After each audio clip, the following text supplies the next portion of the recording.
99% of students will not do a tap of work for the GCSEs over the summer. However, you're watching my video and you're here. So you're obviously questioning, should you do some study? And I'm going to tell you if you should.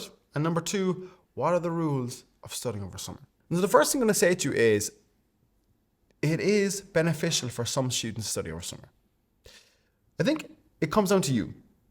And, if you were not happy with your year 10 mocks, if you know that you're underachieving all year and you don't want to face your GCSEs and potentially face a resit for maths, then studying in August onwards pays off. I was in your shoes. I actually studied in the August before my final year exams and it paid off. I went into school in September with a great baseline. Yes, I was kind of sad in my room studying that at evening time, but to be honest, I actually still lived. I had a part-time job. I was working in a camp, like a summer camp. And that evening, I would just do like an hour of maths a day or something, or not even, maybe even half an hour of algebra. And that got me up to a level going into my final year where it really paid off. And so the first thing I'd say to you is, deciding if it's for you or not for you, it's really if you're worried. And there's one question. Am I worried about my grades? Did I not achieve what I wanted to? And I'm worried, am I going to underachieve for my GCSEs? And if that's you, then you are the type of person who would benefit from doing some study. The next thing I'd say to you, and this is the first rule of studying, is don't tell anyone. Don't tell a sinner. My parents didn't even know if I was studying. I just did it myself. And because I didn't want that pressure on from anyone just saying, oh, what are they doing? I just went to my room and I put an hour away and no one knew any better. Most of you anyway are on your phone right now, or on TikTok or scrolling, whatever. Doing an hour in your bedroom on your own, you tip away on your own and you get that self-motivation.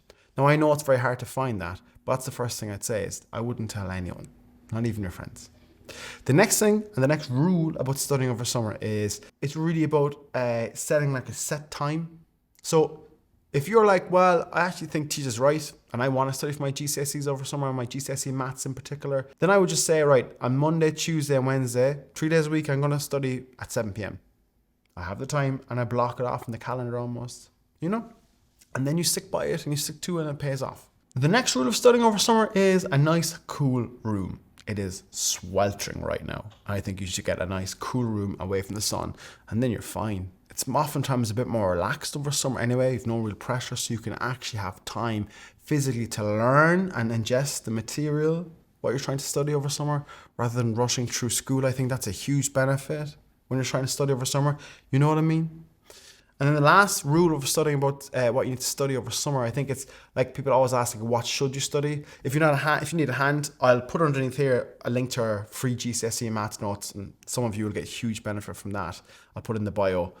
I'd say like what's really important to do at this stage is whatever you're weak on in year 10, do it now over summer. So usually number, algebra, geometry, functions, get that baseline up to a level before going to school in September. And that's what pays off dramatically.